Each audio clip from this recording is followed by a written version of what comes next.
हम सभी ने सत्संगल माध्यम से देव को, गुरु को, धर्म को नमस्कार किया था और हमने ओमकार शब्द जो आया था उसका विस्तृत वर्णन भी करा था कि ओमकार में पांचों परमेष्टि गर्भित है।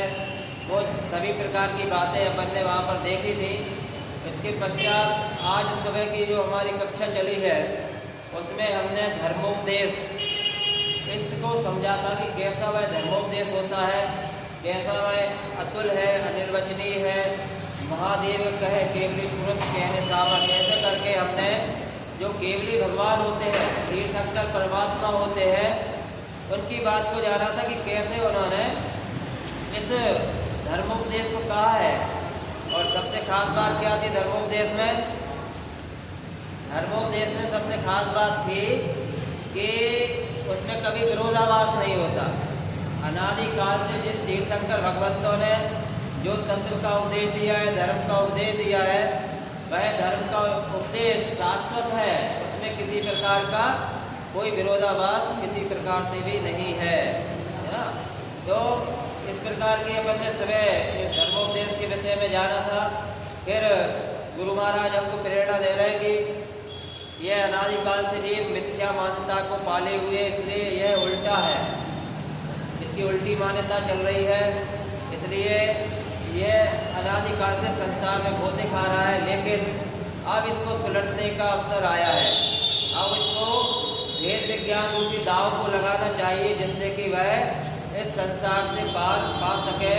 तो अब सदनिमित्त सारे मिल गए हैं, इसलिए कह रहे हैं कि आप जो आपके सुलटे नहीं तो गहरे गोतक आपकी। अगर अब सुलटने का जो अपन को अवसर आया है, अगर उसमें भी अगर हम अब नहीं सुलटेंगे तो फिर से संसार चक्र में उलझ जाएंगे। इस 4 गति 84 लाख रूपी संसार में हमारे गोते हम खाते रहेंगे। इस प्रकार से अपन ने सुबह बात की थी। फिर केवली भगवान की महिमा बताने के लिए बात बताई थी कि जो 5 ज्ञान के धारी होते हैं, दया दृष्टि होती है उनकी, जो 100 इंद्रों से बंधित होते हैं, ऐसे वह तीर्थंकर भगवंत होते हैं और वह जो उपदेश देते हैं उससे अनंत जीव मुक्ति में प्रवेश करते हैं। और फिर अपन ने लास्ट में पढ़ा था सम्यक सलिल बहुत छंद के माध्यम से कि वह सम्यक रूपी जल कैसा है। तो वह सम्यक रूपी जल के विषय में समझा था कि वह हमको इन जो बंधे हुए कर्म है उनसे भी छुड़ाता है और साथ में नए कर्मों के बंधन से भी हमको छुड़ाता है। तो निश्चित रूप से वह सम्यक हमको इस संसार से पार लगाने में सक्षम है और मनुष्य भाव की सार्थकता इसी सम्यक को पाने में है, सम्यक दर्शन की प्रकटता में। इस प्रकार से सुबह अपन ने वर्णन किया था।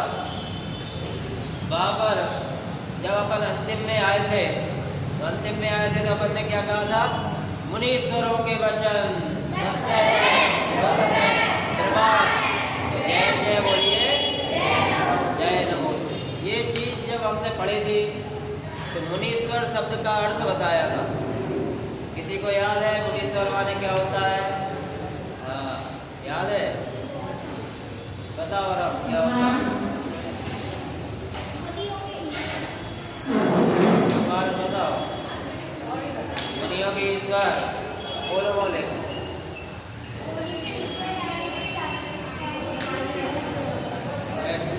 बिल्कुल, मुनियों के ईश्वर माने तीर्थंकर भगवान। बैठो बोले, बैठो। मुनि होते हैं आचार्य उपाध्याय और साधु, और परम गुरु होते हैं तीर्थंकर भगवान। तो ऐसे तीर्थंकर भगवानों को मुनीश्वर कहा है।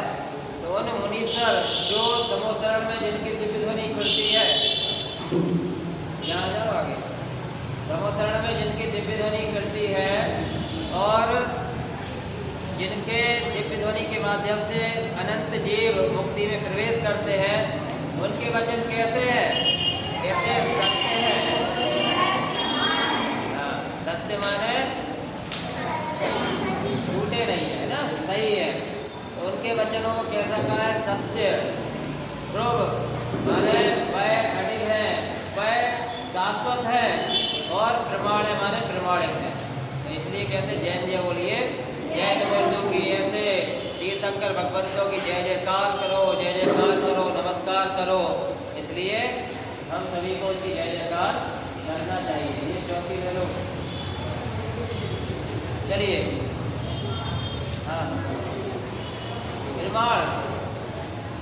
पर वो पूछ रहा है प्रमाण क्या होता है। प्रमाण मतलब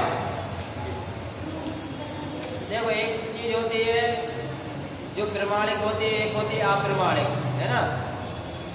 तो जो तीर्थंकरों के वचन होते हैं ना, वो प्रमाणिक होते हैं, माने सत्य के ही परिप्रेक्ष्य में। मतलब प्रमाणिक माने जिसको कोई काट नहीं सकता, जिसको कोई अप्रमाणिक घोषित नहीं कर सकता, ऐसे शाश्वत सत्य ऐसे होते हैं उनके वचन, है ना। अब जब छोटे हो इसलिए थोड़ी सी वो भाषा नहीं आ पा रही कि प्रमाणिक माने आप तो शुरू समाज सत्य के रूप में मान लो कि उसको कोई भी व्यक्ति झूठा साबित नहीं कर सकता, अप्रमाणिक नहीं बता सकता, वह होता है प्रमाण। ठीक है, प्रमाणिक है। तो ऐसे तीर्थंकर भगवंतों की जय जयकार करो, जय हो, नमस्कार करो, स्वीकार है, यह तो शाब्दिक अर्थ हुआ। किंतु जब आप श्रद्धा से यह बोलते हैं तब हृदय वीणा की तार झंझना उठते हैं, सच्चा अर्थ तो वही है। माने हृदय से आप बोलोगे और स्वीकारता मिलाओगे कि मुनीश्वरों के वचन सत्य ध्रुव प्रमाण है, तो एक सच्ची श्रद्धा। भाई परीज पहले व्यवस्थित हो जाओ, आप बार बार नहीं करोगे। तो ऐसे तीर्थंकरों के भगवंतों के वचन अगर हम हृदय से बोलते हैं कि सत्य है, ध्रुव प्रमाण है, तो वास्तव में हमारे अंदर से वो भाव आएगा कि अब हमको संसार में किसी को वचनों की सुनने की आवश्यकता नहीं, किसी रागी द्वेषी के वचनों को हम प्रमाणिक मानेंगे नहीं, क्योंकि जिनेश्वर देव वीतरागी होते हैं, सर्वज्ञ होते हैं, और उन्हीं के वचन हितकारी हो सकते हैं, उन्हीं के वचन सत्य हो सकते हैं, ध्रुव हो सकते हैं और प्रमाण हो सकते हैं। तो ऐसी परम श्रद्धा हमारे हृदय में आना चाहिए। आज अपना द्वितीय दिवस में यह तृतीय कक्षा, कल सुबह तो उद्घाटन हुआ था तो पढ़ाई नहीं हुई थी, शाम को एक कक्षा लगी, सुबह लगी और अब तीसरी। तो यहाँ पर अपन आज का विषय लेते हैं यहीं से आगे। ये अपना पेज नंबर 80 है, ये वाली मंदिर विधि में पेज नंबर 80 पर जैन जय बोलिए जैन मूर्ति के नीचे प्रारंभ करते हैं अपन कि गतोत्सर्पणी के चतुर्थ कालांतर्गत चतुर्विंशति तीर्थंकरों में अंतिम तीर्थंकर श्री अनंतवीर स्वामी जी का प्रसाद अवसर्पणी के चौथे कालांतर्गत 14वें प्रजापति श्री नागीराय जी के पुत्र प्रथम तीर्थंकर श्री आदिनाथ देव जी ले उत्पन्न भय। यहाँ पर क्या बात बता रहे हैं, थोड़ी सी काल की चर्चा है कि एक काल होता है उत्सर्पणी और एक होता है अवसर्पणी। उत माने ऊंचा, ऊपर की ओर जाने वाला, अवसर्पणी माने निचले क्रम में गिरता हुआ। ऐसे उत्सर्पणी और अवसर्पणी ये काल विभाजन है। उत्सर्पणी में क्या होता है कि ऊपर ऊपर की तरफ जाते हैं, इसको सर्पणी, सर्पणी माने सर्प नागिन, इसके कारण से उत प्लस सर्पणी।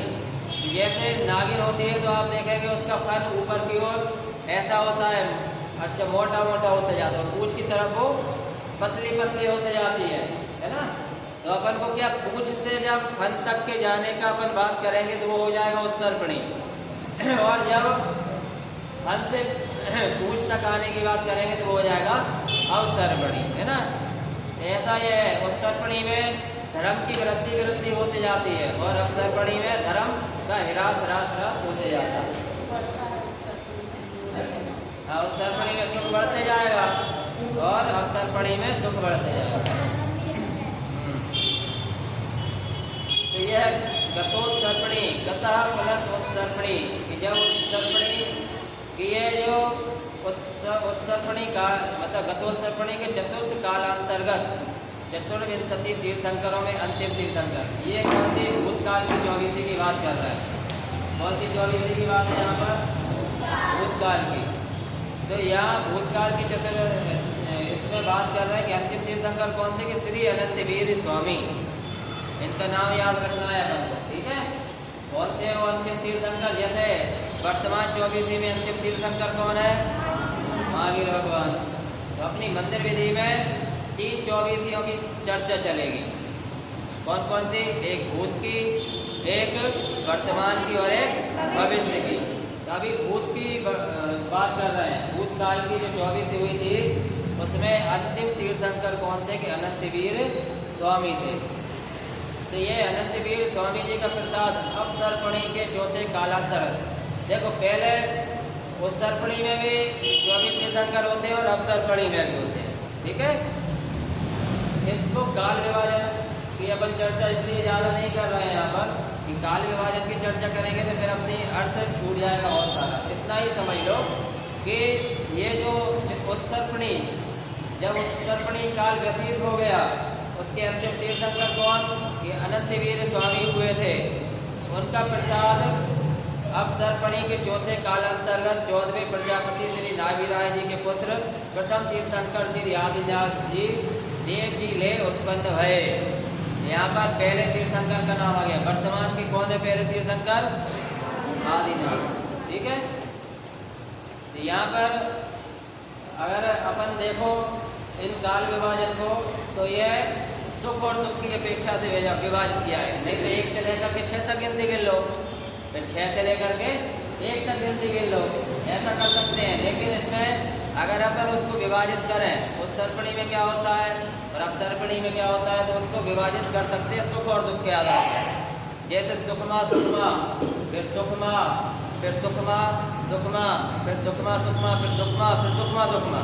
फिर इसको उल्टा करते जाओ कि दुखमा दुखमा, दुखमा दुखमा सुखमा, फिर दुखमा, फिर रह जाती है लास्ट में जाकर सुखमा दुखमा। ऐसे करके वो काल के आधार पर भी वर्णन हो सकता है, ठीक है।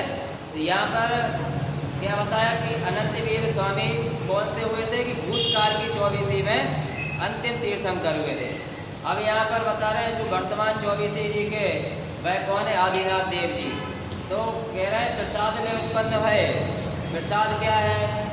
तीर्थंकरों ने जो हमको मुक्ति का मार्ग बताया है वही सच्चा प्रसाद है। वही प्रसाद हमको घर ले जाना चाहिए। पास्ट, भूतकाल मतलब पास्ट जो बीत जाता है ना। जैसे आप पहले जन्म लिया था आपने, फिर अभी आप कौन सी कक्षा में हो? फर्स्ट में हो। आपने KG1 KG2 पढ़ी होगी ना, तो वो KG1 और KG2 आपकी भूतकाल की कक्षाएं थी। अब आपकी वर्तमान की यानी प्रेजेंट की कक्षा कौन सी हो गई? फर्स्ट हो गई, ठीक है। अब फ्यूचर में आप कहाँ जाओगे? फर्स्ट के बाद, सेकंड के बाद कहाँ जाओगे? तो वो हो गई फ्यूचर की, माने भविष्य की कक्षाएं, ठीक है। भूतकाल ऐसे समझ में आएगा। हाँ जी,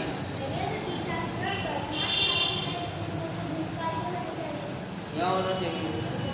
अभी किसका शासन चल रहा है? अभी कौन से तीर्थंकर का शासन चल रहा है? महावीर स्वामी का। ये पूरा काल व्यतीत हो जाएगा। अभी पंचम काल चल रहा है, फिर छठम काल आया। छठम काल के बाद फिर जब ऐसा ही क्रम चलते जाएगा फिर जाकर के फिर नई 24वीं आएगी। अभी नई 24वीं का वर्णन भी इसमें आएगा। उसका वर्णन कहाँ आता है? उसका वर्णन वहाँ आता है जब अपन बात करते हैं ना कि राजा श्रेणिक की चर्चा करते हैं कि महापद्म नामक तीर्थंकर होंगे, पहले तीर्थंकर महापद्म होंगे और 24 से कौन से होंगे? निकषाय नाम के, है ना। ऐसे करके पहले से ही 24वीं भी फिक्स है। कौन तीर्थंकर बनेगा तो भविष्य की भी फिक्स है। भूत में तो अपन जा नहीं सकते, वर्तमान में अपन है नहीं। क्या करना? तीर्थंकर बनना कि भगवान बनना? किसको तीर्थंकर बनना है? तीर्थंकर बनना है, मतलब लोग रिजर्वेशन हो गया। आप लोग को आवाज आ रही है? हाँ जी। देखो समझने की बात है, यहाँ देखो मर्म की बात समझो, हंसने की बात नहीं है। यहाँ भूतकाल की 24वीं हो चुकी, वर्तमान की अपन पढ़ते ही हैं आदिनाथ भगवान से महावीर स्वामी तक। भविष्य काल की 24वीं फिक्स है, जिसमें राजा श्रेणिक पहले, उनका महापद्म नामक जीव पहला तीर्थंकर बनेगा। श्री कृष्ण भी तीर्थंकर बनेंगे, 16 तीर्थंकर। समुद्रों से आचार्य, रावण भी, ज़्यादा मत पूछो नहीं तो अपने विषय रह जाए, ठीक है। पाठशाला नहीं है, फिर बाद में करेंगे चर्चा। तो भूतकाल की 24वीं फिक्स वो तो हो गई है, पढ़ते भी है। वर्तमान के अपन पढ़ते ही हैं। भविष्य के भी केवल सर्वज्ञ भगवान के ज्ञान में आ गए कि ये 24 फिक्स है। अब जब वो फिक्स है तो फिर हम क्या करें? अब आपने तो कह दिया हमको तीर्थंकर बनना है, उनका तो रिजर्वेशन ऑलरेडी हो गया, आपके लिए सीट खाली नहीं है, तो फिर क्या अपन कुछ नहीं करें, अपनी आत्मा का कल्याण नहीं करना क्या? अच्छा तीर्थंकर बनना क्या है ये बताओ, क्या क्यों बनना तीर्थंकर? तो वो तो भगवान बन के भी हो सकती है ना, मुनि बनोगे भगवान बनोगे, लेकिन तीर्थंकर क्यों बनना? देखो इस जीव में नाम की चाहत वहाँ भी है। तीर्थंकर बनेंगे, तीर्थंकर बनेंगे तो क्या होगा? महावीर भगवान की जय, अरे हमारी जय जयकार हो रही, महावीर भगवान सिद्ध सलाह में सोचते होंगे क्या? अरे ये देखो मेरी जय जयकार कर रहे हैं, कितने सारे लोग कर रहे हैं, सोचते होंगे क्या? नहीं सोचते ना। एकमात्र मोक्ष जाना, कर्मों का नाश करना, अपनी आत्मा का कल्याण करना उद्देश्य होना चाहिए। तीर्थंकर बनने का उद्देश्य नहीं होना चाहिए कदाचित। तीर्थंकर प्रकृति का बंध जिसको होता है उसे वही तीर्थंकर बनता है। तो तीर्थंकर प्रकृति का बंध जिनको होना था वो हो चुका, इसलिए वह भविष्य की 24 भी निर्धारित हो गई। और ये इसमें भी कोई बड़ी बात नहीं कि कोई भविष्य में हो सकता है, इस 24 में नहीं, अगली 24, अगली में नहीं, अगली 24, इतना के संसार परिभ्रमण करना है, इतना संसार परिभ्रमण तीर्थंकर बनने के लिए करना है, तो वह तीर्थंकर नहीं बन सकता, भगवान भी नहीं बन सकता। ठीक है, चौथे काल में होते हैं। हाँ, चौथे काल में तीर्थंकर बनते, लेकिन देखो हुंडाक्षरपणी काल का दोष था कि ये जो आदिनाथ भगवान है, आदिनाथ तीर्थंकर है, वह तीसरे काल के अंत में उत्पन्न हुए थे। ठीक है, नहीं तो चतुर्थ काल में ही उत्पन्न होते हैं, लेकिन ये तीसरे काल के अंत में उत्पन्न हुए थे और मोक्ष चले गए थे। यहाँ बता रहे जब सुख घटते जाता है और दुख की वृद्धि होने लगती है, तब तीर्थंकरों का जन्म होता है। वो भूमि से, वो कल्प वृक्ष से जो मांगते हैं वो चीज़ जो नहीं मिलती, कल्प वृक्ष सूखने लगते हैं, वो भूमि में भी सुख घटने लगते हैं, तब जाकर फिर तीर्थंकरों का जन्म होने लगता है। क्यों? क्योंकि ये सुख में भगवान का सुमिरन नहीं करता। दुख में सुमिरन सब करें, सुख में करे ना कोई, उन्हें भी मालूम है। इसलिए जब दुख का वृद्धि होती है ना, तब लगता है कि इन दुखों से छूटे कैसे। जब धर्म का ह्रास होता है तो फिर धर्म बताएं, इसलिए तीर्थंकर भगवंतों का जन्म होता है। तो यहाँ पर वही बात बताई कि ये जो नाभिराय थे ना, नाभिराय जी 14वें प्रजापति श्री नाभिराय जी कुलकर है ना, तो इन्होंने 80 कृषि का उपदेश भी दिया था। तो ऐसे ये आदिनाथ देव जी ले उत्पन्न हुआ कि आदिनाथ भगवान का अवतरण हुआ, अवतार नहीं होते अपने यहाँ पर, मतलब भाई पृथ्वी पर आए, चौथे काल तीसरे काल के अंत में उनका जन्म हुआ था, जन्म कल्याणक महोत्सव हुआ था, समझ लो है ना। तो अपने यहाँ पर भगवान अवतार नहीं लेते, सबसे बड़ी बात क्या बात थी, अपने महावीर भगवान का अवतार हुआ था या नहीं हुआ था? अरे हाँ ना, तो ऐसा ऐसा क्या होता है? नहीं है, हाँ नहीं, बहुत बड़ी। तो ये अपने यहाँ पर अवतार नहीं होता, इसलिए कोई भी जीव भगवान बन सकता है। कितनी अच्छी बात है। नहीं तो मालूम चलता कि अवतार होता तो फिर उसमें भी रिजर्वेशन था। यहाँ अपन सब भगवान बन सकते, ये बात ग्रहण करना चाहिए। तो नाभिराय जी के पुत्र प्रथम तीर्थंकर श्री आदिनाथ देव जी ले उत्पन्न भय, का प्रसाद ले उत्पन्न भय कि पंच परमेश्वर के 143 गुण, 143 गुण, 6 यंत्र की पूजा, 75 गुण, 27 तत्वों का विचार, 108 गुण के जाप, 3 पात्र, दान 4, 53 क्रिया की विधि विचार, ये प्रसाद लेके उत्पन्न हुए हैं।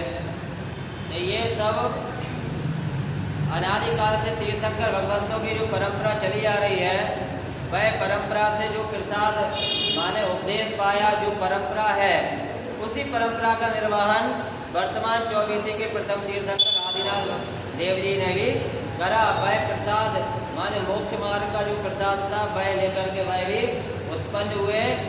और यहाँ पर जो ये सब बताए हैं का प्रसाद ले उत्पन्न हुए, तो इनको याद कर लेना। पंच परमेश्वर के 143 गुण। अब यार यहाँ पर जब अनंता छह जाना पड़ेगा अपन, इन पंक्तियों में पूरे के पूरे गुणों की चर्चा आ जाएगी कि कौन कौन से वह गुण होते हैं, है ना। तो यहाँ पर क्या बता रहे कि एक पंच परमेष्टि के 143 गुण, 6 यंत्र की पूजा, 75 गुण, 27 तत्वों का विचार, 108 गुण की जाप, 3 पात्र, 4 दान, 53 क्रिया की विधि विचार। ये सब चीज़ें बताई गई है कि ये प्रसाद लेकर के आदिनाथ भगवान उत्पन्न हुए हैं। यहाँ पर अब अपन ये पढ़ते हैं, जब ये वाली सब मिलकर के पढ़ेंगे क्या, अरहंत शय्यालम। चलिए अपन ये सब मिलकर के पढ़ते हैं। अरहंत शय्यालम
पंक्तियाँ पढ़ी है, इनका भी थोड़ा सा अर्थ अपन समझ लें कि क्या होता है। यही बात जो यहाँ बताई थी ना, का प्रसाद ले उत्पन्न भय, और अपन ने जो पढ़े हैं कि पंच परमेष्टि के 143 गुण, यहाँ पर अपन जोड़ेंगे कि 143 कैसे होते हैं। अरहंता शय्याला, अरहंता मतलब अरहंत भगवान, अरहंत भगवान के शय्याला माने 36 गुण, 46 गुण होते हैं। अरहंत भगवान के 46 गुण होते हैं। सिद्धम अट्ठामी, यानी सिद्ध प्रभु के, सिद्ध भगवंतों के 88 माने 8 गुण होते हैं, ठीक है।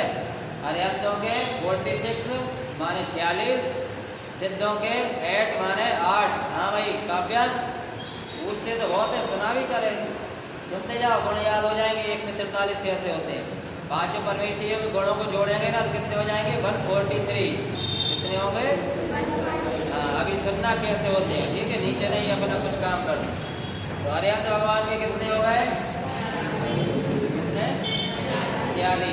सिद्धों के कितने हो गए, 8। सूरी 36, सूरी माने आचार्य परमेष्ठि, है ना।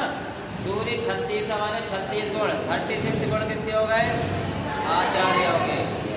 उपझाया पणवीसा, उपाध्याय परमेष्ठि के 25। पण वीसा, पण माने हो गए 5, वीसा माने 20, पण वीसा माने 25। 25 गुण होते हैं किसके, उपाध्याय के। 8वीसा होंति साउलम, साधु परमेष्ठियों के 8वीसा, 8 माने हो गया 8, 20 माने 20, 28 माने 28। 28 गुण किसके होते हैं, साधु परमेष्ठि के होते हैं, ठीक है। अब इनका टोटल कर लो आप, 46, ठीक है। 46 के बाद कितने हो गए, 8, जोड़ते जाओगे, चलो ठीक है। 46 के बाद हो गए 8, ठीक है। 54 हो गए, फिर 36 से जोड़ दो इसमें, तो कितना हो गया, जोड़ो, 90 हुए, हो गए, ठीक है। उपाध्यायों के 25 जोड़ दो, कितने हो गए, 115 हो गए। और फिर कितना हो गया, 28 गुण और जोड़ दो, 28 और 115, 143 हो गया ना। कितने सही सही कहोगे, जोड़े वोड़े है नहीं तुमने, अपन ने पढ़े थे पाठशाला में, ये पूरे गुण अपन ने पढ़े हैं। हाँ,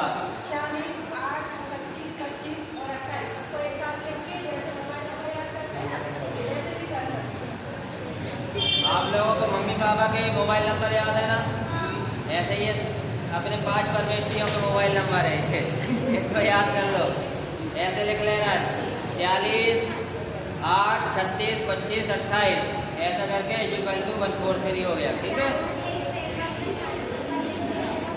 मैं नहीं लिख के दूंगा, तुम्हारी मम्मी बैठी है वो लिख के देगी। ठीक है, तब ज़्यादा मत बोलो। आज का अभ्यास क्या खा के आए हो? आज क्या हो गया तुमको? शांति से बैठो थोड़ा। ठीक है, चलो ऐसे 2 लाइनों में क्या बता दे। मत करो भैया, अभी कुछ मत करो, घर पे भी कुछ करोगे कि नहीं? सुनते जाओ, अभी टाइम फिर बचता नहीं है, फिर घड़ी दिखाते हैं कि घड़ी हो कुछ टाइम मुझे भी दिखती है वहाँ पर टाइम हो गया। चलो, तो ऐसे 143 गुण किससे होते हैं? पंच परमेष्ठियों के। फिर 12 पुंज विशेषम सिद्धम अष्टामी षोडशी करणम।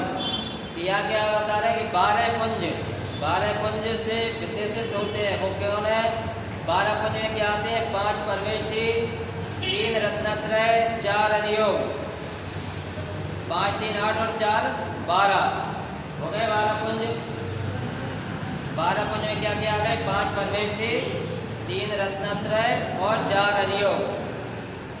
5 परमेष्ठियों के नाम तो सबको मालूम है, कौन कौन से हैं?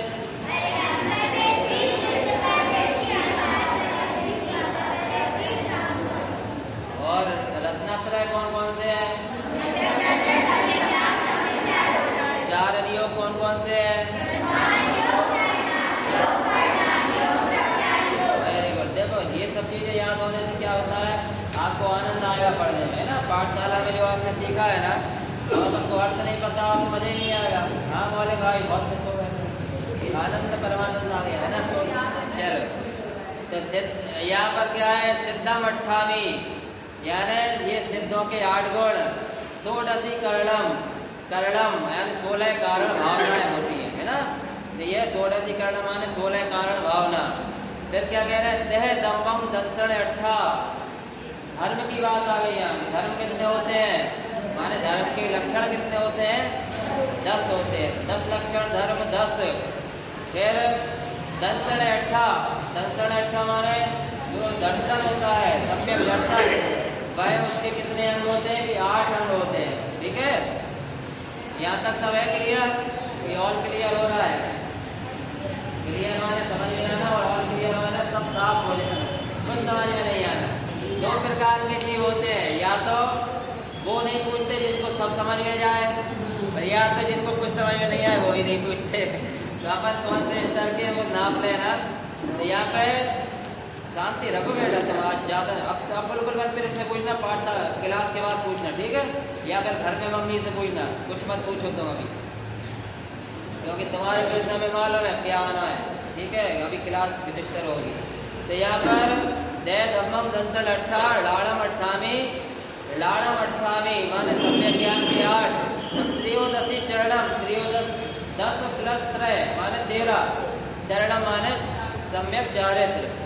ठीक है, यहाँ समझ देखो, यही लिखा है खबर कि त्रयोदशी चरणम 13 प्रकार का चारित्र। तो ये सबको जोड़ोगे आप 12 पुंज से लेकर के यहाँ त्रयोदशी चरणम तक, ये क्या हो जाएंगे? 75 गुण। अपन ने अभी क्या पढ़ा था? पंच परमेष्ठी के 143 गुण। फिर पढ़ा था ये 6 यंत्र रह गया है ना। तो 6 यंत्र के यहाँ पे नहीं बताई थी, लेकिन अरहंत, सिद्ध, आचार, उपाध्याय, साधु, 5 परमेष्ठी और जिनवाणी, 5 परमेष्ठी और जिनवाणी, ये 6 यंत्र कहे गए। ठीक है, 5 परमेष्ठी और जिनवाणी ये 6 यंत्र हो गए। 75 गुण कौन कौन से हो गए? जो अभी अपन ने पढ़े 12 पुंज विशेषम से लेके 12 पुंज में 5 परमेष्ठी, 3 रत्नत्रय, 4 अनियोग। फिर अपन ने इन 5 परमेष्ठियों का देखा, सिद्ध के 8 गुण, 16 कारण भावना, धर्म 10, सम्यक दर्शन के 8 अंग, सम्यक ज्ञान के 8 अंग और 13 प्रकार का चारित्र। 13 प्रकार के चारित्र तो अपन लोगों को पता है ना, पाठशाला में अपन ने पढ़ा भी है। कौन बताएगा फटाफट? 13 चारित्र मौली बताओ। तेज तेज जल्दी जल्दी बैठ के बोल दो, या खड़े होकर फटाफट करो। हाँ सुनो,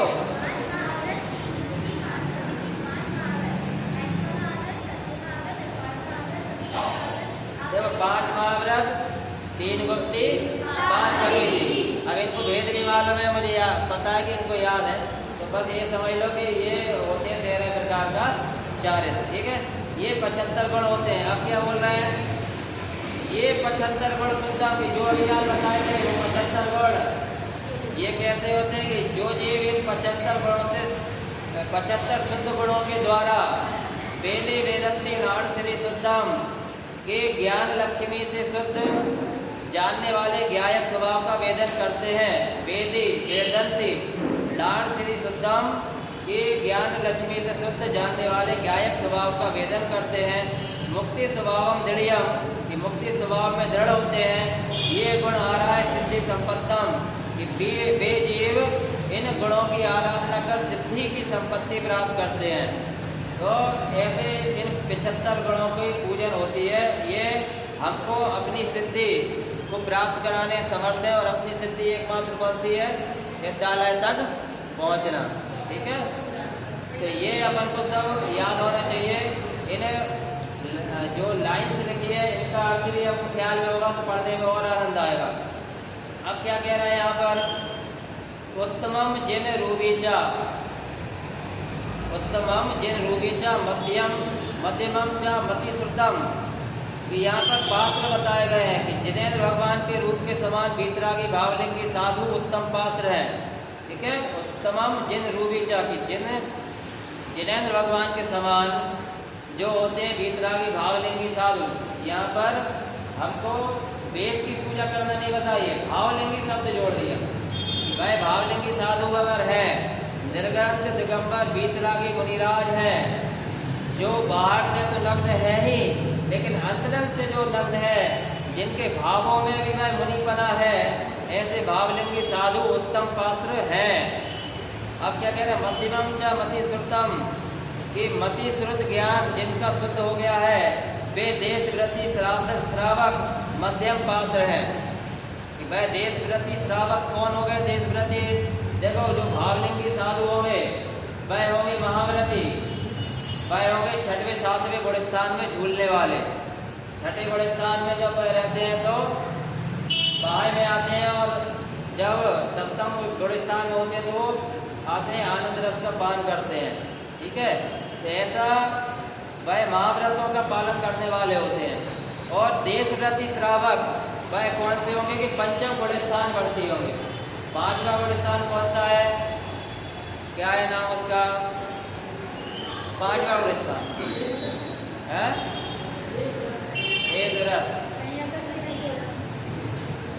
कौन सा है? अविरत सम्यक की बात कौन सा आता है?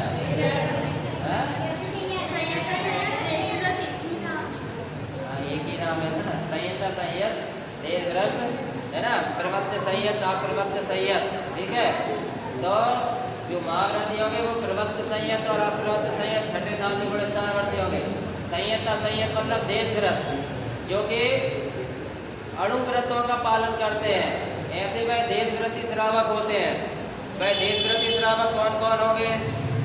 एलक छुल्लक माता जी जो होती है, हारिका माता जी वो होते हैं 5वें गुणस्थान वर्ती। और जो प्रतिमाधारी श्रावक भी होते हैं वह भी 5म गुणस्थान वर्ती होते हैं। लेकिन वह उनका सम्यक रूप से जो पालते हो उन श्रावकों को लेना है, जिनकी क्रियाओं में दोष नहीं रहेगा, जिनको सम्यक पूर्वक वह प्रतिमाएं धारण होंगी, सम्यक पूर्वक जो एलक छुल्लक हारिका होंगे, सम्यक पूर्वक जो मुनिराज होंगे वही सच्चे होंगे। जो सम्यक के बिना केवल होंगे तो बाय में तो देखेंगे हमको कि है ये, लेकिन वह सच्चे नहीं कहलाएंगे। इसलिए यहाँ उत्तम पात्र किसे का है? कि महाव्रती भावलिंगी वीतरागी साधुओं को। और मध्यम पात्र किसे का है? कि देशव्रती श्रावक वह एलक छुल्लक हारिका माता जी प्रतिमाधारी श्रावक वह 5म गुणस्थान वर्ती वह मध्यम पात्र है। और क्या कह रहा है? जगन्यम तत्व सार्धम च अविरतम सम्यक दृष्टितम। और जो जगन्य हो गए थे तत्व के श्रद्धानी अविरत सम्यक दृष्टि जगन्य पात्र है।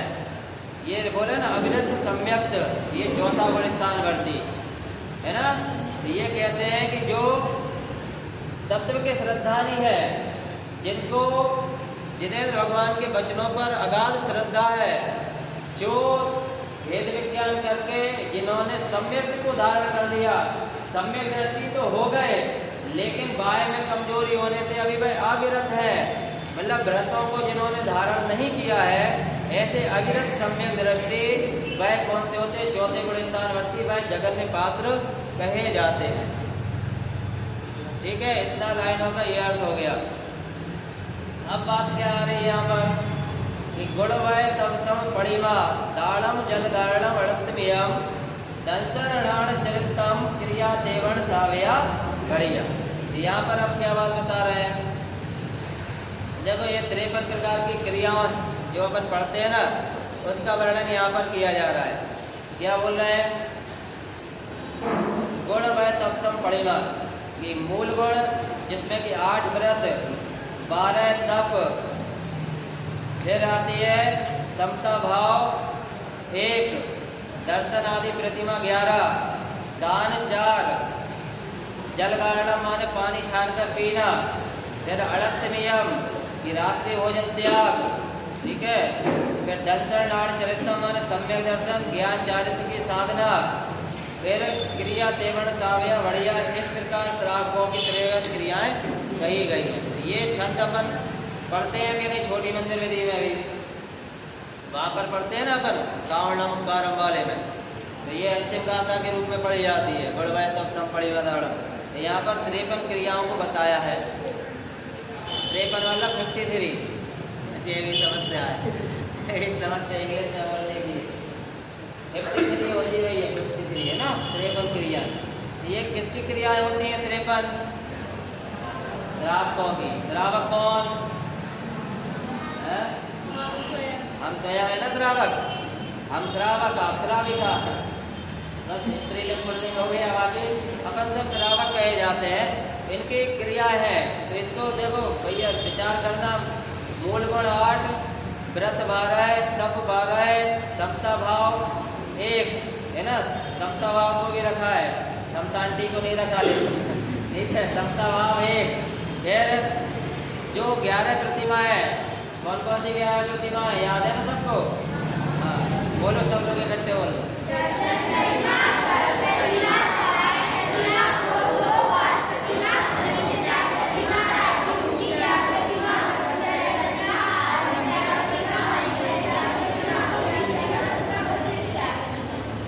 हो गई? लेकिन 12 तो नहीं बोली, 11 ही बोली ना। चलो वेरी गुड, सबको याद है। देखो पाठशाला आए हो तो फायदा तो हुआ है ना। तो ये 11 प्रतिमाएं होती है। फिर दान 4 होते हैं। 4 दान कौन कौन से हैं? ठीक है, यहाँ पर फिर पानी छान कर पीना। पीना सही है या उपयोग करना सही है? पीना में केवल पीने का अर्थ है कि पानी छान कर पीना चाहिए। पानी छान कर क्यों पीना चाहिए? क्योंकि पानी के एक बूंद में 36,450 जीव है, मतलब अनंत जीव पाए जाते हैं छने जल में। इसलिए पानी छानकर पीना तो ठीक है, लेकिन उपयोग करना वो विस्तृत रूप है। पानी छानकर उपयोग करने में अपन कपड़े धोएंगे तो भी छने पानी से धोएंगे, नहाएंगे तो भी छने पानी से नहाएंगे। ठीक है, गाड़ी धोना है, जो भी कुछ है, सारी चीज़ों में छने जल का ही उपयोग करेंगे। इसलिए पानी छानकर पीना वो थोड़ा सा छोटा हो जाता है, लेकिन पानी छानकर उपयोग करना वो एक विशाल रूप है। इसलिए हर चीज़ में छने पानी का उपयोग करना चाहिए। पीने में तो करना ही है, लेकिन हर चीज़ में उपयोग करना है। फिर रात्रि भोजन त्याग, अब इसको बताएं क्या? रात्रि भोजन त्याग बताए ना सबको? सब खाते हो ना? खाते हैं, सबको पता है। नहीं खाते तो कैसे पता होता? सही है क्या? नहीं, रात्रि भोजन का त्याग करना चाहिए। जैनियों की जो पहचान कही गई है ना, एक प्रतिदिन मंदिर आना, अरे हेलो क्या हो रहा है, प्रतिदिन मंदिर आना, पानी छान करके पीना और रात्रि भोजन का त्याग, ये जैनियों की पहचान है। ठीक है, इसलिए रात्रि भोजन का त्याग होना चाहिए, क्योंकि इसमें भी हमारे अनंत त्रस्त जीवों की हिंसा होती है। रात्रि भोजन एक प्रकार से मांसाहार के समान ही कहा गया है। ठीक है, उसमें भी क्योंकि त्रस्त जीव होते हैं, इसलिए इस रात्रि भोजन का त्याग करना चाहिए। तो ये जोड़ते जाना, 8, 12, 12, 1, 11 प्रतिमा के 11, दान के 4, पानी छान कर पीना 1, रात्रि भोजन त्याग एक, सम्यक दर्शन, सम्यक ज्ञान, सम्यक चारित्र की साधना, ये 3। और इस प्रकार से श्रावकों की ये 53 क्रियाएं होती हैं। जोड़ लेना आप लोग, ठीक है? कैसे कैसे हो गए, जोड़ने की आवश्यकता तो नहीं है ना। चलिए आगे बढ़े आप। अब देखो ये तो हो गया, ये सारी बातें। अच्छा ये पढ़ना क्यों लेकिन अपन को ये सब गाय के लिए ये लाइनें लिखी क्यों पढ़े हम? कई लोग कहते हैं भक्तामृत स्त्रोत्र क्यों पढ़े, उसमें तो शरीर की रचनाओं का वर्णन है, तीर्थंकरों के शरीर का। अरे उनका सफ़ेद रुधिर होता है, हमारा लाल होता है, इतना तो अंतर है ना, बाकी गुण तो समान है। देखो स्तुति जब करते हैं तो नाम नहीं पाठक करते भी एक स्तुति है ना। तो एक होता है भक्ति, जो होता है वीतरागी सर्वज्ञ प्रभु की महिमा आना। तो वीतरागी भगवंतों की महिमा आना, और उनकी जब हमारे अंदर से बहुमान आता है तो सहज भक्ति होती है, उनके गुणों की आराधना होती है। उनके गुणों की आराधना के माध्यम से हमको पता चलता है कि वैसे के वैसे गुण हमारे अंदर भी पाए जाते हैं। इसलिए वास्तव में उनके गुणों की आराधना के माध्यम से अपने गुणों की आराधना भी होती है। हमको ये पता चलता है कि वह आत्मा है और आत्मा से वह परमात्मा बन गए हैं। वही शक्ति मेरे अंदर है कि मैं भी आत्मा से परमात्मा बन सकता हूँ। इसलिए अशुभ भावों से बचने के लिए और शुभ भावों में आने के लिए भक्ति की जाती है, और भक्ति के द्वारा शुद्ध भाव में जब पहुँचते हैं तो मुक्ति श्री की प्राप्ति होती है। इसलिए श्रावकों की क्रियाओं का विचार जो 53 क्रियाओं को कहा है ना, तो श्रावक को ऐसी 53 क्रियाएं पालना चाहिए। अपने यहाँ पर श्रावक की 18 क्रियाएं भी बताई गई हैं, तो उन 18 क्रियाओं का भी पालन करना चाहिए। उसमें 4 दान और ये बाकी बहुत सारी चीज़ें तो वही है। इसमें थोड़े से एक्स्ट्रा जो जोड़े उसको मिला करके 53 हो गई है, नहीं तो वही की वही चीज़ यहाँ पर आ गई है ना। पानी छान कर पीना, रात्रि भोजन त्याग, सम्यक 4 दान, इस टाइप से ये हो गई। चलिए अब यहाँ क्या बता रहे हैं, श्री आदिनाथ स्वामी की 500 धनुष ऊंची वज्रमयी काया, तब 500 धनुष ऊंटो वट वृक्ष, 84 लाख पूर्व की आयु होती भाई। अब एक पूर्व की संख्या बता रहे हैं यहाँ पर। अब यहाँ पर आदिनाथ भगवान कौन है? आदिनाथ भगवान मुस्कान, आदिनाथ भगवान कौन है? कहाँ पहुँच गए? हाँ समाजवादी में। बेटा बताओ क्या नाम है इसका? आदिनाथ भगवान कौन है? अरे क्या हो गया? हाँ तीर्थंकर है, ठीक है। बेटा आप बताओ आदिनाथ भगवान कौन से तीर्थंकर, कौन से नंबर के तीर्थंकर? पहले है ना। इतनी चीज़ें पूछ रहे हैं, जिसका ध्यान नहीं होता वो गुम हो जाता है। क्यों उसका? इसलिए यहीं रहो बेटा, घर नहीं जाना अभी जब तक अपनी कक्षा खत्म नहीं हो। तो आदिनाथ भगवान का यहाँ पर पहले तीर्थंकर का यहाँ पर वर्णन कर रहे हैं। अब श्री आदिनाथ स्वामी की 500 धनुष ऊंची वज्रमयी काया। 500 धनुष ऊंचा मतलब कितने लंबे थे वो, कितने ऊंचे थे? 500 धनुष, ये नाप है धनुष, ये बहुत बड़ी है। अपन लोग तो बहुत छोटे छोटे से नाप वाले हैं, 5 फुट 6 इंच 6 फुट, ज़्यादा से ज़्यादा इतने हैं। उनके तो 500 धनुष ऊंची वज्रमयी काया। उनके शरीर भी कैसा था कि वज्रमयी था।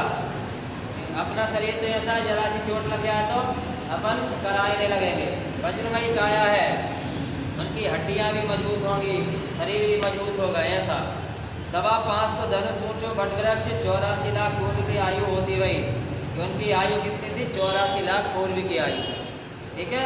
तो यहाँ पर अपन अब ये पढ़ते हैं जो ये दिया है ना। चलिए सब लोग मिल करके पढ़ें।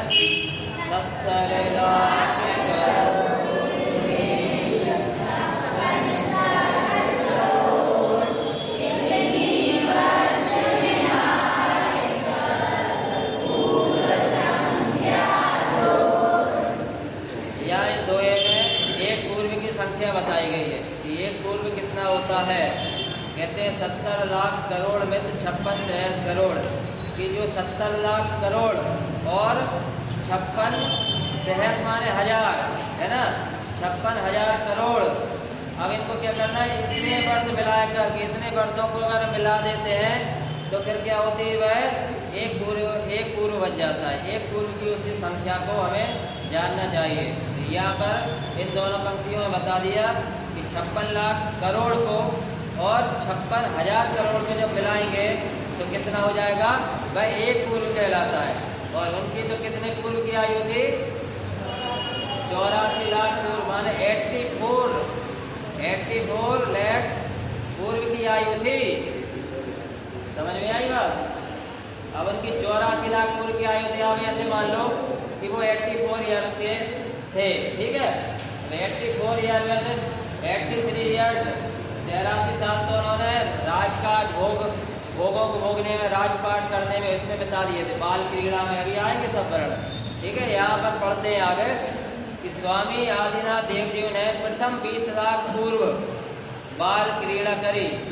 अब इसको सरलता से समझने के लिए अपन बता रहे हैं कि 84 में से 20 गए तो उन्होंने 20 वर्ष टाइम में कर दिए व्यतीत बाल क्रीड़ा, माने बच्चों के जो अपन खेलते हैं ना, ऐसे उन्होंने भी बचपन व्यतीत कर दिया।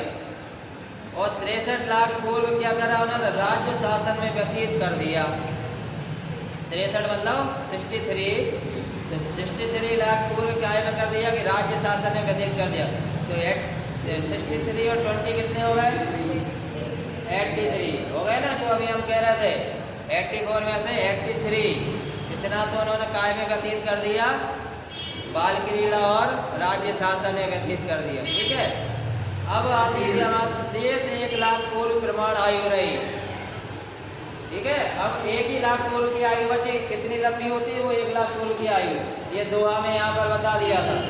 अपन मान लो कि 83 तो चलेगा, 84 में 1 साल और बचा। अब उसमें उन्होंने क्या करा, तब आदिनाथ स्वामी संसार दे भोगों से विरक्त होते भये, अनित्यादि 12 भावना भाते भये।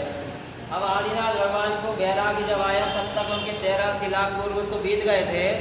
अब 1 लाख पूर्व की आयु जब शेष रही थी, और जब सौदर मित्र ने जाना कि अरे इनकी तो अब 1 लाख पूर्व की आयु बची है और ये तो मुनि बन ही नहीं रहे, दीक्षा ले ही नहीं रहे, ये तो पहले तीर्थंकर है। अब तीर्थंकर है तो फिर कैसे वह समुचरण होगा, कैसे दिव्य ध्वनि होगी, कैसे जीवों को मुक्ति के मार्ग का उपदेश मिलेगा। तो उन्होंने क्या करा, सबको पता होगा क्या करा था उन्होंने। जब राज दरबार में बैठे थे तब जो देवियाँ होती हैं उनके नृत्य करने के लिए, बोलो देवियाँ आती हैं, तो नीलांजना नामक जो देवी थी वो नृत्य के लिए आई थी।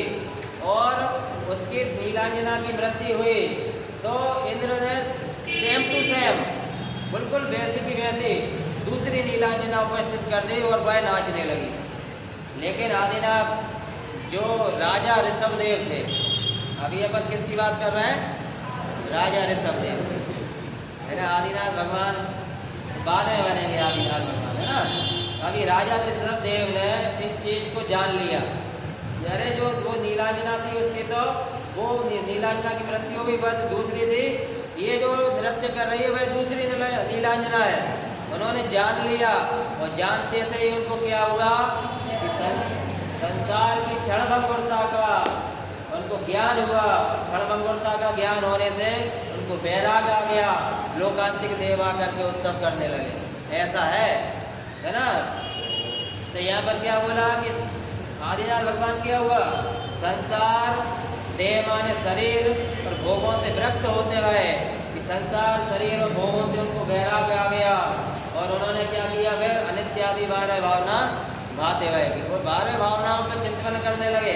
ये जो लिखी है ना राजा राणा छत्रपति, यही 12 भावनाएं होती हैं। ऐसे अनित्यादि जो 12 भावनाएं होती है ना, अगर उसको वर्णन में कोई कुछ भी लिख दे, भाव तो सबका सेम होगा, पंक्तियाँ अलग अलग हो सकती हैं। तो अनित्यादि 12 भावना भाते गए मतलब उनके वैराग्य को पुष्ट करते रहे, उस वैराग्य में वृद्धि करते भये इन 12 भावनाओं के माध्यम से। ये उनका मतलब जब 5वें स्वर्ग से ऋषिश्वर जाति के लोकांतिक देव आयकर भगवान के ज्ञान वैराग्य की स्तुति करके भगवान को वैराग्य भावना में दृढ़ करते हुए, तब पे आदिनाथ स्वामी यहाँ क्या कह रहे हैं कि जो ये 5वें स्वर्ग से जो 5वें ब्रह्म स्वर्ग में निवास करते हैं, जो बाल ब्रह्मचारी होते हैं, जो एक भवावतारी होते हैं, ऐसे वो केवल भगवान जब दीक्षा लेते हैं तो उनके कल्याणक में ही आते हैं। तप कल्याणक या दीक्षा कल्याणक एक ही बात होती है। तो वह तप या दीक्षा कल्याणक में ही वह लोकांतिक देव आते हैं और वैराग्य भावनाओं की अनुमोदना करते हैं। एक भावावतारी कहा जाता है, तो एक भाव के बाद मतलब वह स्वर्ग से मनुष्य आएंगे, मनुष्य जाति में आए, मनुष्य भाव में आएंगे और मोक्ष में चले जाएंगे। देवगति से मोक्ष होता है क्या रजत? नहीं होता ना। इसलिए देव गति से मनुष्य गति में आएंगे वह लोकांतिक देव, और उसके बाद वह मोक्ष जाएंगे। ऐसा यहाँ पर अपन को भाव ग्रहण करना चाहिए। तो आदिनाथ स्वामी के विषय में जो अपन बात पढ़ रहे हैं, इतने पैरा में अपने काम की बात क्या आ गई। जैसे उन्होंने संसार शरीर और भोगों से वृत्ति ली थी, ऐसे ही अपन को भी संसार शरीर और भोगों से वृत्ति लेना चाहिए। संसार का सही स्वरूप समझ में आए, शरीर का सही स्वरूप समझ में आए और भोगों का सही स्वरूप समझ में आए, संसार की क्षण भंगुरता का ख्याल हमारे ज्ञान में आए, तो हम भी वैराग्य जो 12 भावना है, वैराग्य भावनाएं निरंतर चिंतन करते हुए उस वैराग्य में दृढ़ हो सकते हैं। ये बात यहाँ से ग्रहण करना चाहिए। अब यहाँ पर पंक्तियाँ आ रही हैं, वो क्या है, सभी लोग मिलकर के पढ़ें। इसमें चलिए पढ़ें पुरपट्टन वाली। चलिए पुरपट्टन तज जल मेरा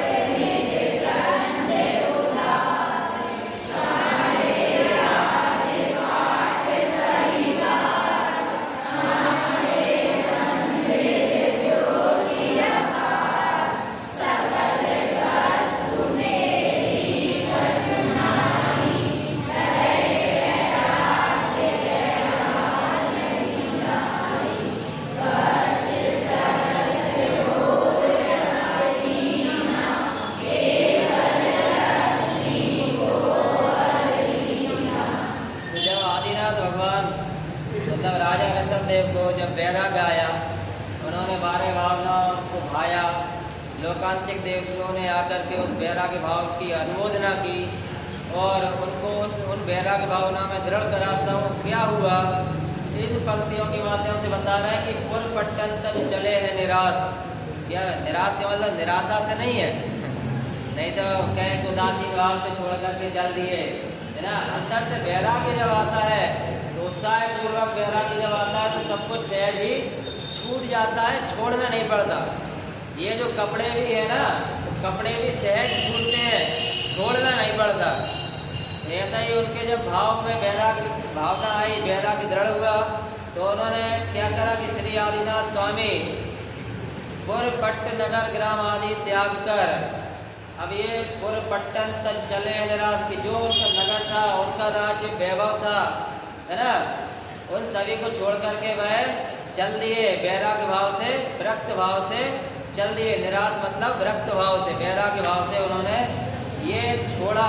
पुरपट्टन नगर ग्राम आदि त्याग कर विरक्त भाव से ग्रंथ छोड़ निर्ग्रंथ उदास। ग्रंथ होता है परिग्रह, ग्रंथि मतलब ग्रंथ होता है परिग्रह, तो उस परिग्रह को छोड़कर निर्ग्रंथ उदास की निर्ग्रंथ वीतरागी होने के लिए चल दिए, मतलब मुनि दशा अपनाने के लिए वह निकल पड़े हैं। एक बार अपन इन आदिनाथ स्वामी के वैराग्य भावनाओं की अनुमोदना तो कर ही सकते हैं ना अपन लोग भी, तो बोलिए भगवान के तप कल्याणक महोत्सव की अपने अंदर में भी ये भाव तो आना चाहिए। देखो ऐसा राजपाट वैभव छोड़ करके वह आदिनाथ स्वामी चल दिए थे, तो अपन के पास तो ना इतना वैभव है, ना राजा है अपन, ना अपने पास इतनी सारी रानियां हैं, ना इतना धन वैभव है, तो अपन क्यों नहीं छोड़ सकते। तो अपने अंदर जब तक वैराग्य नहीं आएगा तब तक ये सब चीज़ें नहीं छूट पाएंगी। वैराग्य आते ही देखो ऋषभ देव ने मेरे 84 आयु से इसलिए बताया था कि 83 निकल गए, बस 1 साल बचा था। 1 साल अपन कह सकते हैं अपनी भाषा में, 1 साल बचा था और उनको वैराग्य आया, उन्होंने अपना काम बना लिया। अभी अपन पढ़ेंगे कि केवल ज्ञान भी उनको हो गया था, है ना। तो यहाँ पर क्या बता रहे हैं, छाड़े राजपाट परिवार, छाड़े मंदिर ज्योति अपार, समस्त राजपाट परिवार, महल मकान, अपार धन संपदा, आदि को छोड़ दिया। सकल वस्तु मेरी कछुनाई, भय वैराग्य कैलाश ही जाए। कि जो ये जो समस्त वस्तुएं हैं वह मेरी कुछ नहीं है। अंतर में उन्होंने क्या निर्णय किया? इन समस्त वस्तुओं में मेरा कुछ भी नहीं है। ये लाइन से क्या स्पष्ट हो रहा है? कौन सा धर्म स्पष्ट हो रहा है? 10 लक्षण धर्म में कौन सा धर्म स्पष्ट हो रहा है? आकिंचन धर्म। ना किंचना इति आकिंचना इति तस्य भावा आकिंचन। कि जो आकिंचन, कि यह जो परिग्रह आदि है वो मेरे नहीं है। ठीक है, एक आत्मा के अतिरिक्त मेरा कुछ भी नहीं है। ऐसे रिक्त होने का भाव का नाम आकिंचन धर्म है। उन्होंने भी ऐसे आकिंचन धर्म की उत्पत्ति कर ली। क्या कह रहे हैं? कि कोई भी बाह्य वस्तु मेरी नहीं है, सकल वस्तु मेरी कुछ नहीं है। वैराग्य कैलाश ही जाए। कैलाश पर्वत की ओर वह जब उनको वैराग्य उत्पन्न हुआ तो वे तपस्या करने के लिए कैलाश पर्वत गए। सिद्धार्थ वन में पहुंचे, है ना, कैलाश पर्वत पर पहुंचे। उनका जन्म कहाँ हुआ था? आदिनाथ अयोध्या में, है ना। अयोध्या में जन्म हुआ था और मोक्ष कहाँ से हुआ था? कि कैलाश पर्वत से हुआ। ठीक है, वैसे ये शाश्वत नियम है कि 24 तीर्थंकर अयोध्या में जन्म लेते हैं और संवेद शिखर जी से मोक्ष जाते हैं। लेकिन हुड्डाफ श्रेणीकाल दोष के कारण से कुछ जो तीर्थंकर थे वो अन्यत्र, मतलब 20 तीर्थंकर तो गए संवेद शिखर जी से मोक्ष, बाकी 4 अलग अलग स्थान से गए। जैसे आदिनाथ स्वामी कैलाश से गए, है ना, बादशाहपुर चंपापुर से गए, और देवीनाथ गिरनार से गए, और महावीर स्वामी पावापुर से गए। ठीक है, तो ये जो है अयोध्या से कहाँ गए? कैलाश पर्वत सिद्धार्थ वन में पहुँच गए। वस्त्र सहस्त्र घोर तप किया। सहस्त्र माने 1000, ये 1000 वर्ष उन्होंने घोर तप किया और केवल लक्ष्मी को वर लीना। कि वहाँ से उन्होंने क्या किया कि घोर तपस्या के द्वारा केवल ज्ञान की प्राप्ति कर ली। तो बोलिए आदिनाथ भगवान के केवल ज्ञान कल्याणक महोत्सव की। जब केवल ज्ञान प्रकट हो गया तो अपन उसको भगवान कह सकते हैं कि नहीं? क्योंकि भगवान केवल ज्ञानी होते हैं ना। अभी तक वो पहले अपन ने बात की किसकी? राजा ऋषभदेव की थी। दूसरी बात की अपन ने मुनि आदिनाथ की, मुनि ऋषभदेव की।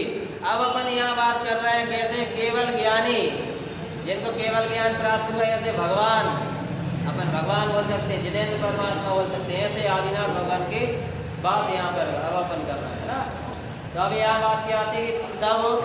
तब कल्याणक के निमित्त इंद्र आकर भगवान को विमला नामक पालकी में बैठा है। उत्सव सहित आकाश मार्ग से सिद्धार्थ वन ले गए।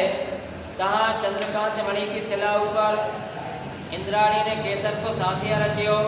सिर ऊपर भगवान विराजमान हुए। पंचचेल 24 प्रकार के परिग्रह को त्याग कर पंचमुष्टि केचलोन कर दिगंबरी दीक्षा धार 28 मूल गुण तथा 84 लाख उत्तर गुण पालते हुए नरेंद्र की घोर हेतु घोर तपस्या के द्वारा 4 घातियों कर्मों का नाश कर केवल ज्ञान प्राप्त कर लिया। ये जो लाइन में अपन ने जो बात की थी ना, मुनि ऋषभदेव की बात की थी, तो इन पंक्तियों में एक बात समझ लेना, या ऊपर की पंक्तियों में जब केवल ज्ञान तक ले गए कि केवल ज्ञान प्राप्त कर लिया, समझ लो उसी का यहाँ पर विस्तार करना है केवल।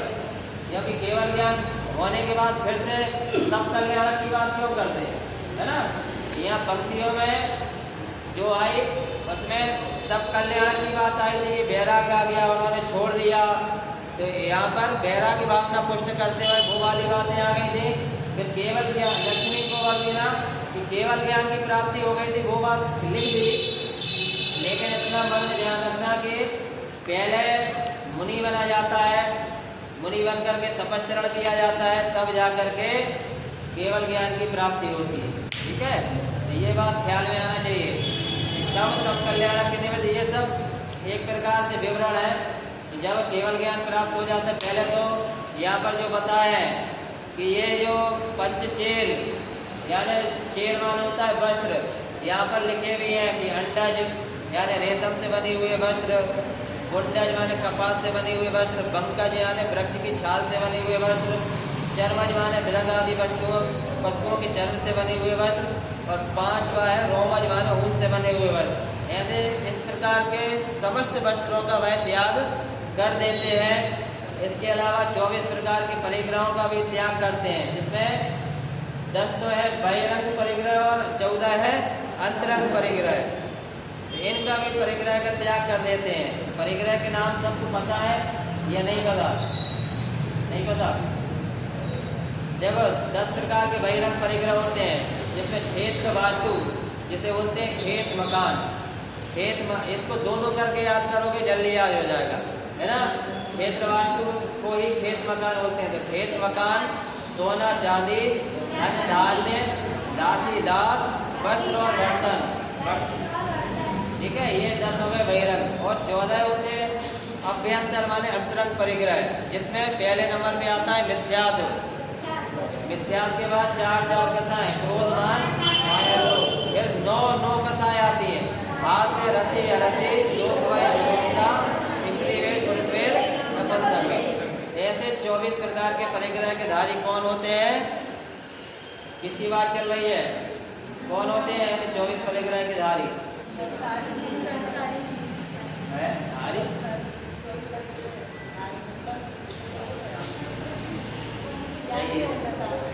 नहीं आप बात सही है।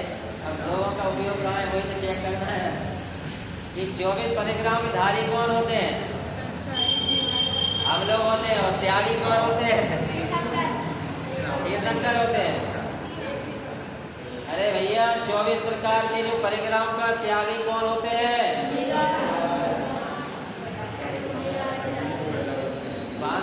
नया भाभी ने सही जवाब दिया था, आप लोगों ने सुना है कि नहीं? मैंने सुन लिया।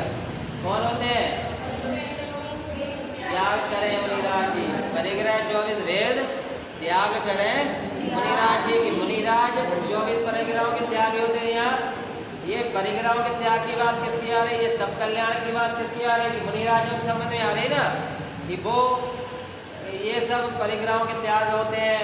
अब उनको जब केवल ज्ञान की यहाँ पर क्या कह रहे हैं? पंच में परिग्रह को त्याग कर पंचमुष्टि केच लौच कर, ये जो बाल निकालते हैं ना, पंचमुष्टि केच लौच माना केस निकाल देते हैं वो हाथों के द्वारा। ऐसे मुनिराज होते हैं। तो उन्होंने सारे वस्त्र आभूषण परिग्रह सब चीज़ों का त्याग कर दिया, नगर को छोड़ दिया और दिगंबरी दीक्षा धारण कर ली। 28 मूल गुणधार जो साधु परमेष्ठी के 28 मूल गुण कहे हैं, उनका पालन करते हुए और 84 लाख उत्तर गुण पालते हुए उन्होंने फिर क्या किया कि मुनि बन करके जब घोर तपस्या किया तो उससे कर्मों की निर्जरा हुई। और जब कर्मों की निर्जरा के हेतु घोर तपस्या के द्वारा 4 घातीय कर्मों का नाश कर केवल ज्ञान प्राप्त किया। 4 घातीय कर्म कौन कौन से हैं? बोलो। अरे भगवान बात कहाँ देखते हो? बोलते हो भैया इधर ही देख लो। और 4 बोले 4 घातीय कर्म, तो 8 कर्मों में शुरू के 4 घातियाँ हैं, बाकी के 4 अघातियाँ हैं। ये बात स्मरण में रखो। 4 घातीय कर्म कौन कौन से हो गए? ज्ञान, ठीक है, ये 4 कर लो क्या, ठीक है। ये 4 घातीय कर्म है। इन 4 घातीय कर्मों का जब वो नाश कर देते हैं तो क्या प्रकट हो जाता है? क्या प्रकट होता है? केवल ज्ञान प्रकट होता है, ठीक है। तो अरहंत दशा प्रकट हो गई। अब उनको क्या आदि कौन सी दशा प्रकट हो गई? केवल ज्ञान जब होता है तो कौन सी दशा प्रकट होती है? हाँ सुन लो, बातें कब कर दो। अनंत दशा प्राप्त हो जाती है उनको, ठीक है।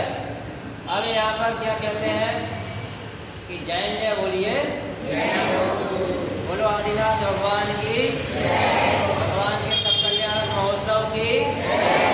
चलो तब केवल कल्याणक के निमित्त इंद्रों ने आकर 48 कोष के गिरदाकार में समुचरण की रचना करी। कितना समुचरण था उनका? ये आदिनाथ भगवान का जो समुचरण था उसकी बात आ रही है कि जब केवल ज्ञान हो जाता है तब फिर वह जगत के जीवों के कल्याण के लिए फिर वह उनका उपदेश होता है। तीर्थंकरों का उपदेश होता है, मैंने दिव्य ध्वनि करती है। अब दिव्य ध्वनि हर कहीं से नहीं फिरती। स्वधर्मेंद्र समूहशरण की रचना करते हैं।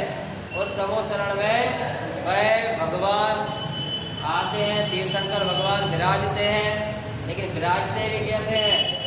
जो समूहशरण बनता है ना, कितना अलौकिक होता है वो समूहशरण। और उसमें भी 4 अंगुल ऊपर बैठते हैं। वो सिंहासन होता है ना, उसमें 4 अंगुल ऊपर बैठते हैं, उसको स्पर्श तक नहीं करते। बताओ, जिसके लिए मकान बने और वो ही ना रहे, वो जिसके लिए डल्लब भी गद्दे बिछे वो उस पर ना सोए, ऐसा होता है। लेकिन यहाँ होता है। तीर्थंकर भगवान के लिए जो समूहशरण लगाया, जिसकी रचना स्वधर्मेंद्र ने की, कितना अद्भुत होता है समूहशरण कि कई भव्य जीव तो वहाँ जाते हैं और जाकर के वो समूहशरण को देखते ही रह जाते हैं और घूमने लगते हैं। जैसे अपन पार्क में जाते हैं ना, मॉल में जाते हैं, डीवी मॉल वगैरह घूमने जाते हैं और बढ़िया देखते हैं, अरे कितना अच्छा है, कितना सुंदर है ना। पार्क में जा करके बढ़िया घूमते हैं, फोटो खींचते हैं, सेल्फी लेते हैं। वो आदिनाथ भगवान को तो विचार नहीं आया सेल्फी लेने का? आया होगा क्या? नहीं आया है? मोबाइल नहीं थे उस समय। देखो अपन कितने भाग्यशाली है, मोबाइल के युग में पैदा हुए। और उनके युग में मोबाइल नहीं थे। अगर उनके युग में मोबाइल होते तो अपन को वही की वही फोटो मिल जाती। आदिनाथ भगवान की जैसी वो थे, 84 लाख पूर्व की वो आयु और 500 धनुष मुझी वज्रमयी काया, वैसी फोटो देखने को मिलती है ना भैया। ऐसे देखो कितना वैराग है उनके अंदर कि उनको वो तीर्थंकरों को समूहशरण की महिमा नहीं आती, क्योंकि वो वाय वैभव है।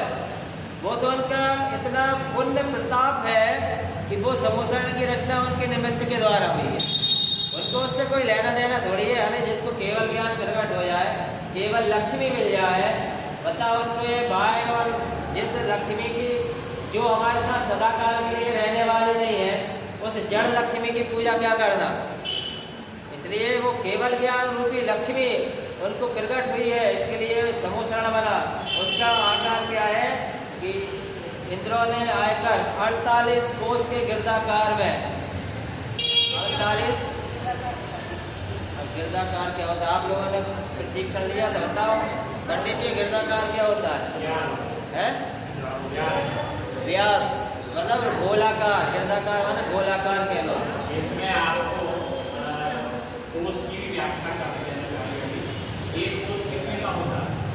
बताओ भैया, एक कोस कितने का होता है? पुराने लोग तो जानते होंगे। एक कोस मतलब हम बताते हैं 2.5 मील का होता है। और 1 मील बराबर कहाँ का जो अपन किलोमीटर है ना, 1.5 किलोमीटर का 1 मील। इस प्रकार 2.5 मील का एक कोस। और इस प्रकार ये 48 कोस। हम सोचते हो कैलकुलेशन कर लो कि 48 कोस कितना बड़ा होगा। और इसका गिरदाकार मतलब उसका देखो समूहशरण का भी गोलाकार ही बनता है और चारों दिशाओं से रेडियस में उसको रेडियस करेंगे अपन। इतना बड़ा समूहशरण है। चलो सुनो ये भैया, बात करने के लिए नहीं है, बात पाओ रचेश, तुम क्या पीछे देख देख के बात कर रहे हो? शांति बैठो। वो कुछ चीज़ अच्छी बता रहे हैं ना पंडित जी, सुनो पहले नंबर उनकी बात। ये 48 कोस के गिरदाकार की जो बात आई है, एक कोस हो गया 2.5 मील का, ठीक है। और 1 मील में कितने होते हैं? 1.5 किलोमीटर होते हैं। तो उसको आप जोड़ दो कि 48 कोस का गिरदाकार माने कितना बड़ा होगा समूहशरण, ठीक है।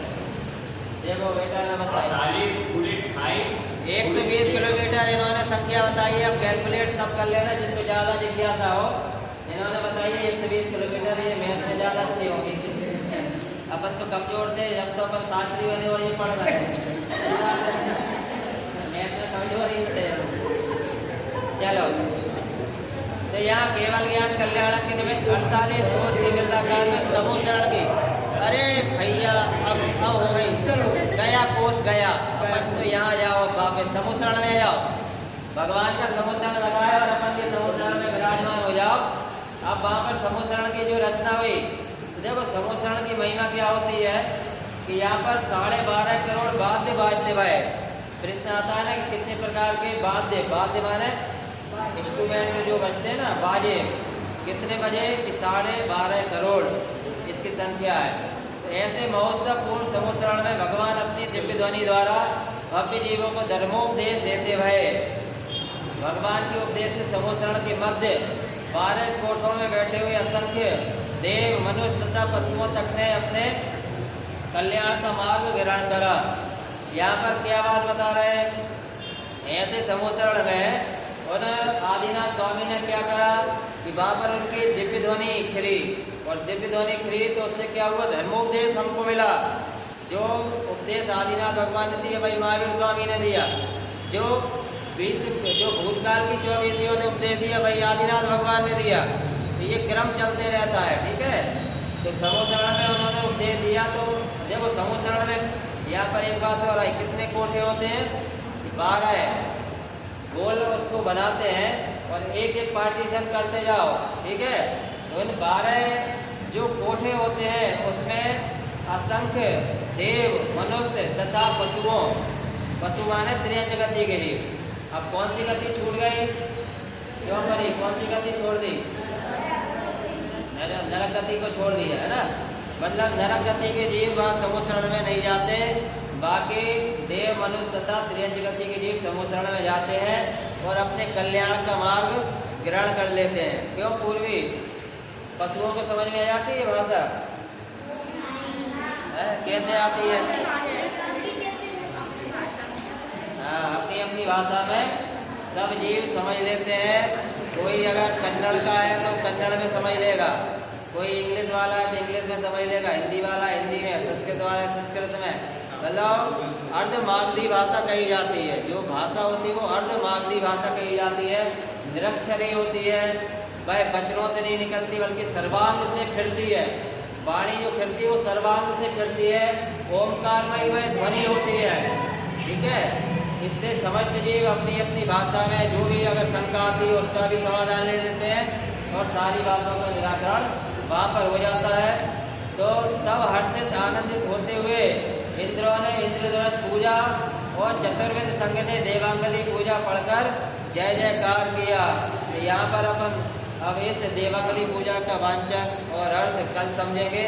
अभी के लिए आज का इतना ही विषय था जो अभी अपन ने लिया है। इसमें सारी चीज़ों का वर्णन हुआ।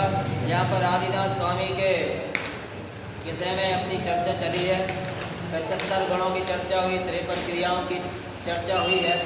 ऐसी चर्चाओं के माध्यम से अपन को समझना चाहिए, सीखना चाहिए कि हम भी कैसे अपने मुक्ति के मार्ग को प्रशस्त करें, इसकी भावना हमको भी बढ़ाना चाहिए। अभी सुन लीजिए, कल सुबह अपनी 9 से 10 कक्षा और उसके बाद बच्चों का सरकार है। अभी यहाँ पर कृष्ण मंच होगा, श्वेता भाभी यहाँ पर कृष्ण मंच करा रही है। आप लोगों से निवेदन है कि आज माइक नहीं है, तुम चारों लोगों को भी अलग अलग बैठा दूंगा, ठीक है। नहीं आप लोग, मैं बहुत देर से देख रहा हूँ पीछे पलट के या फिर कुछ ना कुछ कमेंट चल रहा है आप लोगों के। जिनवाणी की अभिनय होती है, विवेक रखिए थोड़ा सा, ठीक है। तो यहाँ पर कृष्ण मंच होगा, खड़े हुए श्वेता भाभी कृष्ण मंच करा रही हैं, लक्ष्मी उनकी हेल्प कर रही है। तो माइक तो आज है नहीं है। जिसने प्रश्नों का जवाब दे दिया है उनसे नहीं पूछा जाएगा। जिसको पुरस्कार मिल गया तो भाई का पुरस्कार कहाँ है? पुरस्कार पे चलिए शुरू करें प्रश्न। शांति से बता रहे हैं ना।